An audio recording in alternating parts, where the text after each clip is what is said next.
Nitong buwan lang na ito ay nasaksihan ng marami sa bandang kabikulan ang mapulang kalangitan.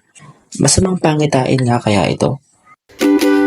Hello there, this is Doubts. Maraming posibleng dahilan ang pagpula ng kalangitan. At isa na dyan is yung tinatawag na scattering of light.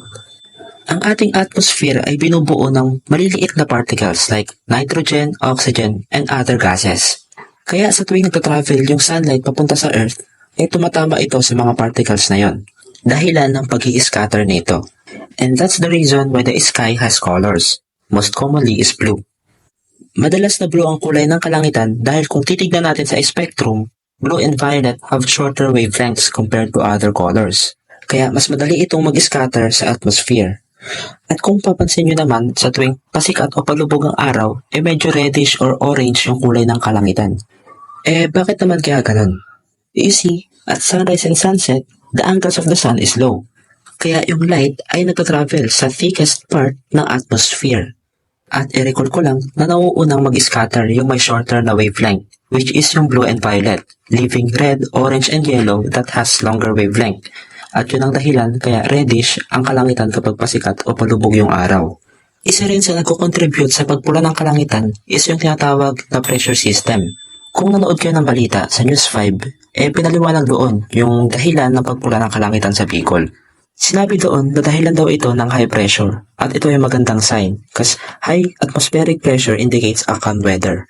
Pero wait, narinig nyo na ba yung lumang kasabihan ng mga manlalayag na red sky at night, sailors delight.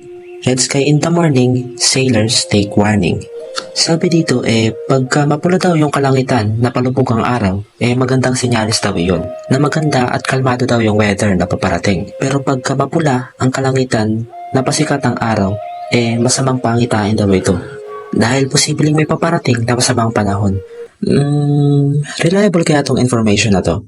Kasi kung oo, tama pala yung sinabi ng iba sa comment section na masama nga itong senyales para sa mga taga-Bicol. Well, in reality is, there is some science to back up. High pressure area is typically cloud-free and dirty, causing the light rays to appear red. At alam naman natin na ang paglubog ng araw ay nangyayari sa west part. So pag mapula yung kalangitan sa paglubog ng araw, ang ibig sabihin nasa bandang west yung high pressure at papunta yung high pressure na yun sa east or towards you. Kung i-recall natin, high pressure means calm weather. So magandang panahon ang paparating. At alam din naman natin na sa bandang east sumisikat ang araw. So kung mapula yung kalangitan sa umaga, ang ibig sabihin yung high pressure ay nasa bandang silangan at low pressure o masamang panahon yung nagbabadya. At para sa inyong kaalaman, red sunrise yung nangyari sa Kabikulan. So posible din palang tama yung mga nagko-comment na isa itong babala. Tumugma pa dahil may paparating nga na bagyo at Bicol region ang tumbok nito. Pero kahit na ano pa man ang totoo, tignan man natin ang mga ito in a positive way or ituring nga na babala, mas mahalaga pa rin na pag-aralan natin at paghandaan yung mga mensaheng nababasa natin sa kalangitan.